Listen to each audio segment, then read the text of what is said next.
حي على الفلاح. And the story that comes to my mind, and it's really mind-blowing, because when we're looking at the hardship and the ease, we always, again, we say, why is it that this person who's a disbeliever, who speaks ill about the deen, who does this and that, why is it that this person has such an easy life, and why is it that that believer has such a difficult life? I'm gonna throw a curveball at you guys, all right? Let's switch the occasion around. Let's actually switch the equation. Here's the scenario. How many of you have heard of Al-Hafidh ibn Hajar al-Asqalani, rahimahullah ta'ala? You know, Tuesday nights at Valley Ranch, we do Fath al-Bari, we do the explanation of Sahih al-Bukhari. The most famous scholar who explains Sahih al-Bukhari is this man, Ibn Hajar al-Asqalani. Great scholar. You know what else? He was rich. He used to dress elegantly.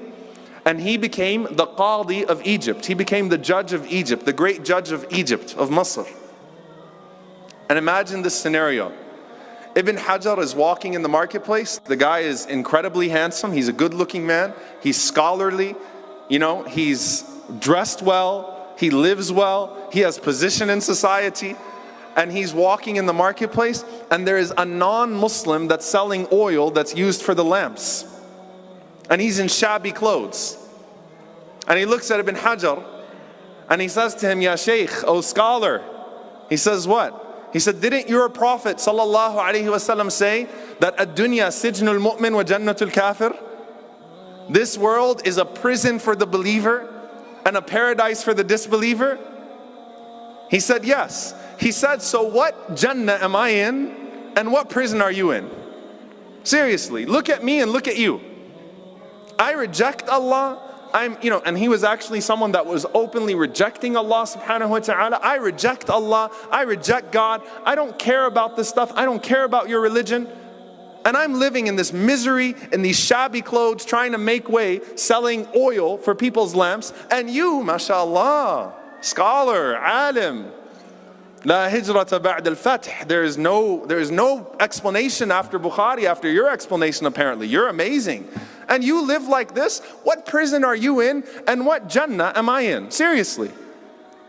The equation has been switched. The disbeliever is asking the believer, how come you live so well and I live so bad if the Prophet ﷺ said that it's supposed to be the opposite? And Ibn Hajar rahimahullah, he responded, and he says, أنا بنسبة لما أرجوه في الآخرة من نعيم كأني في سجن. He said, as for me, comparing that which I have to that which I expect from Allah in the hereafter, I feel like I'm in a prison. Subhanallah. That which I expect and desire and that which I hope Allah will give me in the hereafter, I feel like I'm in a prison. He says, وَأَنْتَ بِنِسْبَةِ لِمَا يُعَدُّ مِنَ الْعَذَابِ لِأَمْثَالِكَ كَأَنَّكَ فِي جَحِيمٍ أو كَأَنَّكَ فِي جَنَّةٍ. He said, and as for you, in regards to that which Allah has promised for people like you that reject Him and that do all sorts of things, that which you're in right now is a Jannah. And the man started to cry, and he came to Ibn Hajar rahimahullah ta'ala, and he actually accepted Islam. Said, Ashhadu an la ilaha illallah wa ashhadu anna Muhammadan Rasulullah. Okay, I get it. What that means is that ad-dunya sijnul mu'min, that the world is a prison for the believer, does not mean that the believer is inherently unhappy and depressed in this world. What it means is that the believer has so much expectation of Allah subhanahu wa ta'ala in the hereafter. And the believer is so tied to Allah, and his husn al-dhan billah, his good expectation of Allah, is so sky high, and his connection to Allah and abandoning of the temporary pleasures of this world is so sky high that he's walking through it, and with the ease that comes to him, he says, Alhamdulillah, and I will not be deluded by the ease in this world to think this is Jannah.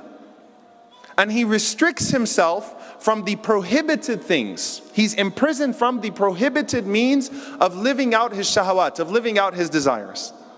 Whereas the person on the other side, who continues to reject Allah subhanahu wa ta'ala and still lives a harsh life, Even if Allah gave that person a palace, they would still be unhappy. They would still be in their own Jannah, but in the spiritual sense, they'd be in a prison.